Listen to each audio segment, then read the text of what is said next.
दुनिया की कोई ताकत हमें नहीं रोक सकती। ये अल्फाज थे हलाको खान के।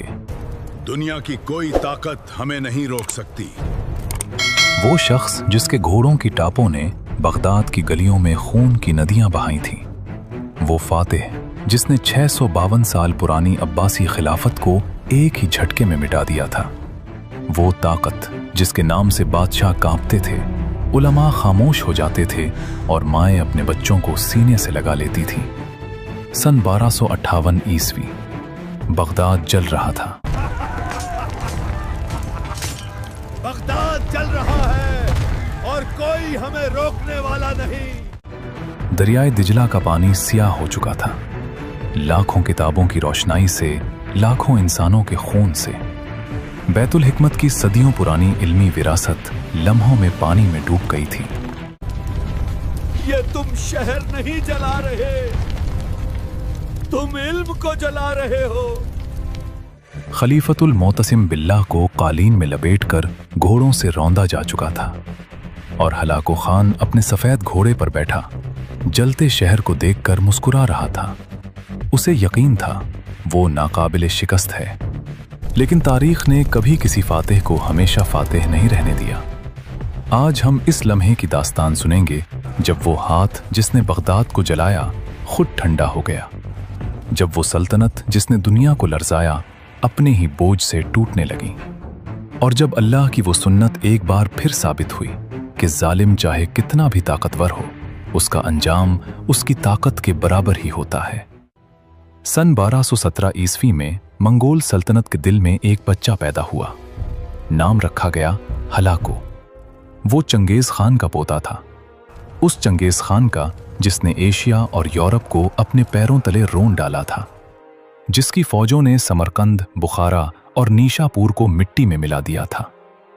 हलाको के खून में फतह थी, तबाही थी और वो बेरहमी थी जो मंगोलों की पहचान बन चुकी थी। उसकी मां सरकोतानी बैगी एक नेस्तूरी मसीही औरत थी, ज़हीन, सियासतदान और अपने बेटों की सबसे बड़ी उस्ताद। उसने हलाको को ताकत का दर्स दिया।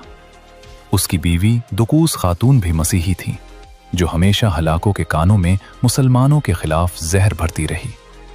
हलाको न मुसलमान था, न मसीही, न बुद्धमत का पैरोकार। वो सिर्फ एक चीज का पुजारी था, ताकत। वो मुहिम जिसने दुनिया बदल दी, सन 1255 में हलाको के बड़े भाई अजीम खान मंको ने उसे एक मुहिम पर रवाना किया। हुक्म सिर्फ एक था, मगरिब को फतह करो। हलाको 1,50,000 फौज लेकर निकला। ये इतनी बड़ी फौज थी कि जहां से गुजरती जमीन लरसती थी। रास्ते में पहले हशेशीन के किले आए, वो खुफिया फिरका जिसका किला अलमौत सदियों से नाकाबिले तस्खीर समझा जाता था। हलाको ने उसे रेत की तरह मिस्मार कर दिया। फिर आया बगदाद, इस्लामी दुनिया का दिल, इल्म, तहजीब और खिलाफत का मरकज। और फिर वो हुआ जो तारीख के सियाह तरीन अबवाब में से एक है। फरवरी 1258 बगदाद फतह हो चुका था। हलाको ने शहर में 40 दिन तक कत्लेआम जारी रखा। मुअर्रिखीन का अंदाजा है कि 2 लाख से 10 लाख तक इंसान मारे गए। आदाद इतने बड़े थे कि कलम लिखते लिखते रुक जाता है। बगदाद फतह होने के बाद हलाको रुका नहीं। उसकी फौजें शाम की तरफ बढ़ीं। 1259 में हलब गिरा। दमिश्क ने बगैर लड़े हथियार डाल दिए। सलीबी रियासतें हलाको के सामने झुक गईं।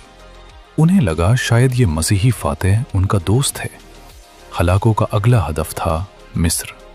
अगर मिस्र गिरता तो इस्लामी दुनिया का आखिरी मजबूत किला ढह जाता। फिर शायद तारीख कुछ और ही लिखी जाती। लेकिन यहाँ ठीक इसी लम्हे अल्लाह की तकदीर ने एक पता चला दिया जो किसी ने नहीं सोचा था। वो खबर जिसने सब बदल दिया। सना 1259 का आखिर। हलाको शाम में था, मिस्र पर हमले की तैयारी कर रहा था, जब एक कासिद तेज घोड़ा दौड़ाता आया। खबर थी अजीम खान मंको मर गया है। मंगोल रिवायत के मुताबिक जब अजीम खान मरे तो तमाम बड़े मंगोल सरदारों को करियल ताई यानी अजीम इजलास में वापस जाना होता था, नए खान के इंतखाब के लिए। हलाको को रुकना पड़ा। उसने अपनी फौज का बड़ा हिस्सा वापस बुला लिया। हमें वापस जाना होगा। ये हुक्म है। सिर्फ एक छोटा दस्ता छोड़कर जिसकी क़यादत उसके जनरल कतबगा के पास थी। ये वो लम्हा था जिसका मुसलमानों को इंतजार था। मिस्र में सुल्तान सैफुद्दीन कुतुज़ ने फौरी फैसला किया, अभी नहीं लड़े तो कभी नहीं लड़ सकेंगे। अगर आज ना लड़े तो कभी नहीं लड़ सकेंगे। और फिर आया ऐन जालूत 1260 ईस्वी, वो मार्का जिसने मंगोलों की नाकाबिले शिकस्त होने की दास्तान को हमेशा के लिए खत्म कर दिया। कतबगा की फौज तबाह हो गई। मंगोल पहली बार मैदान में हारे, लेकिन हलाको उस वक्त बहुत दूर था और उसे अभी अपनी सल्तनत की फिक्र थी। हलाको की अपनी सल्तनत, एलखानी सल्तनत का क़याम परियलताई के बाद हलाको के भाई कुबलाई खान नए अजीम खान बने। हलाको को मिला ईरान, इराक, इनातोलिया और पफकास पर मुश्तमिल एक अलग खित्ता। ये कहलाया एलखानी सल्तनत। दारुल हुकूमत बना मरागा, शिमाल मगरबी ईरान में। हलाको अब सिर्फ फातेह नहीं था, वो एक हुक्मरान भी था। लेकिन हुक्मरानी जंग से बहुत मुख्तलिफ होती है। जंग में सिर्फ ताकत चाहिए, हुक्मरानी में चाहिए हिकमत, इंसाफ और वो चीज़ जो हलाको के पास कभी नहीं थी। समझ, वो जंग जो घर के अंदर लड़ी गई। हलाको की सबसे बड़ी मुश्किल बैरूनी दुश्मन नहीं थे, उसकी सबसे बड़ी मुश्किल थी उसके अपने रिश्तेदार। शुमाल में गोल्डन होर्ड की मंगोल सल्तनत थी जिसका हुक्मरान था बरका खान, और बरका खान वो मंगोल था जिसने इस्लाम कबूल कर लिया था। ये तारीख का एक हैरत अंगेज मोड़ है। बरका खान चंगेज खान का पोता था, उसी खानदान का फर्द जिसने मुसलमानों को तबाह किया था। लेकिन उसने बुखारा के उलमा से मिलने के बाद कलमा पढ़ा और पक्का मुसलमान हो गया। जब बगदाद तबाह हुआ, बरका खान का दिल खून से भर गया। उसने ऐलान किया, हिलाको ने अल्लाह के रसूल के खलीफा को कत्ल किया है, मैं उससे ये हिसाब लूंगा, अगरचे वो मेरा रिश्तेदार ही क्यों ना हो।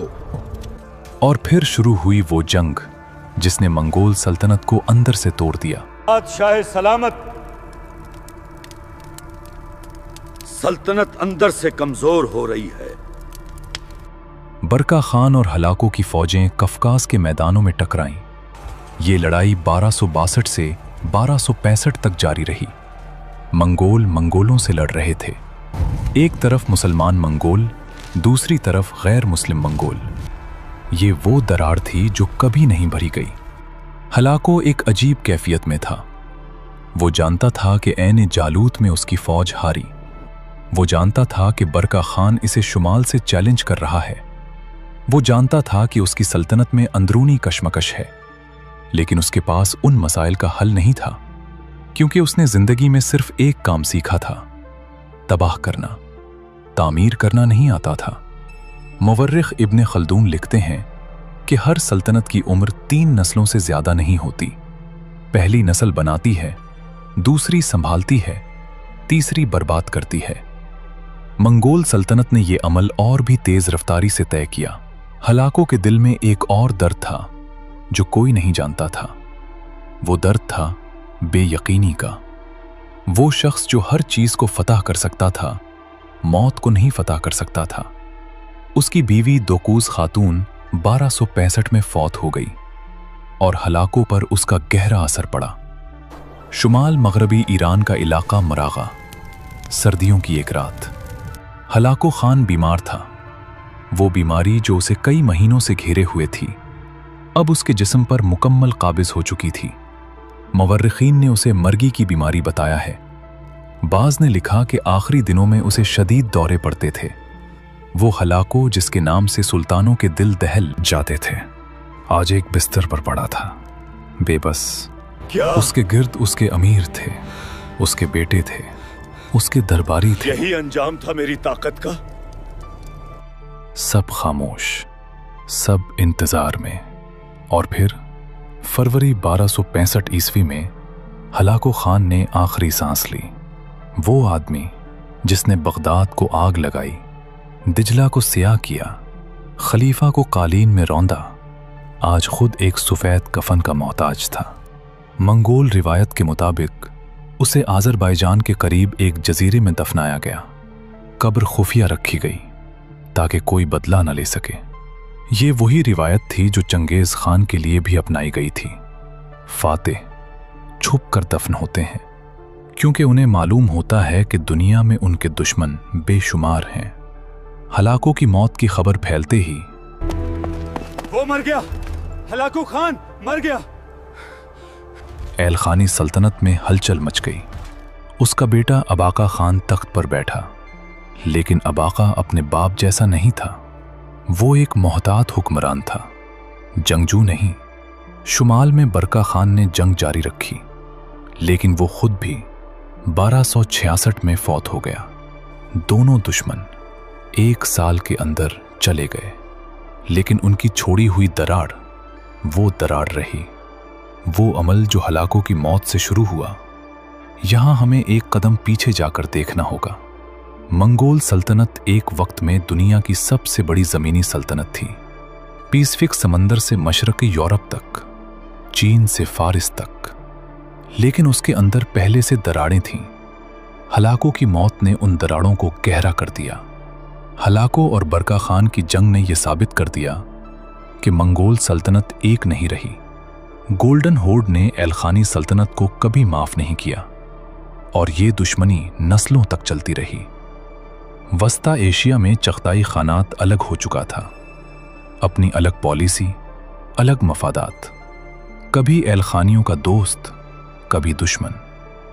कुबलाई खान ने चीन में युआन सल्तनत कायम की और धीरे धीरे वो भी मंगोल रिवायात से दूर चीनी तहजीब में जम होने लगा। उसके अपने खानदान पर इस्लाम का असर बढ़ने लगा। ये शायद तारीख का सबसे बड़ा तंज है। वो खानदान जिसने इस्लामी दुनिया को तबाह किया, उसकी अगली नस्लों ने इस्लाम कबूल कर लिया। हलाको का पोता गाजान खान 1295 में मुसलमान हुआ। उसने न सिर्फ इस्लाम कबूल किया, बल्कि अपनी पूरी सल्तनत में इस्लाम को सरकारी मजहब करार दिया। अल्लाह की शान, जो तलवार इस्लाम को मिटाने आई थी, उसके वारिस इस्लाम का परचम उठाने लगे। वो सवाल जो तारीख पूछती है, हलाको ने बगदाद में क्या सोचा होगा जब उसने जलते शहर को देखा? क्या उसे कभी एहसास हुआ कि वो सिर्फ इमारतें नहीं जला रहा, वो इल्म जला रहा है, वो फिक्र जला रहा है, वो तहजीब जला रहा है जिसके दोबारा बनने में सदियां लगेंगी? गालिबन नहीं। ताकत का नशा आंखें बंद कर देता है, लेकिन तारीख का फैसला अंधा नहीं होता। आज हलाको का नाम जुल्म की अलामत है और बगदाद के वो उलमा, वो किताबें, वो तहजीब, उनका जिक्र आज भी इज्जत से होता है। फातेह मिट गया, मजलूम याद रहा। हलाको की मौत के बाद आहिस्ता आहिस्ता मुसलमान दुनिया ने सांस लेना शुरू किया।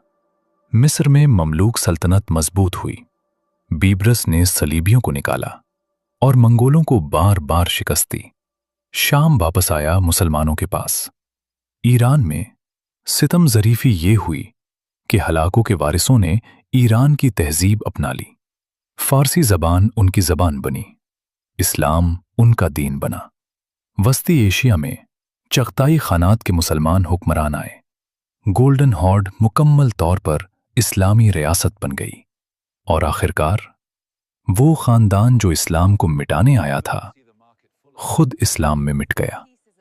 अल्लाह की सुन्नत जो कभी नहीं बदलती। ये है अल्लाह की कुदरत का करिश्मा। ये है वो सबक जो हर दौर के जालिम को, हर दौर के मजलूम को और हर दौर के मोमिन को याद रखना चाहिए। अल्लाह का काम आहिस्ता हो सकता है, लेकिन रुकता नहीं। अल्लाह का निजाम देर कर सकता है, मगर अंधेर नहीं करता। जालिम का अंजाम जरूर आता है, चाहे थोड़ी देर बाद सही। और इस्लाम की जड़ें इतनी गहरी हैं कि कोई तूफान उन्हें उखाड़ नहीं सकता।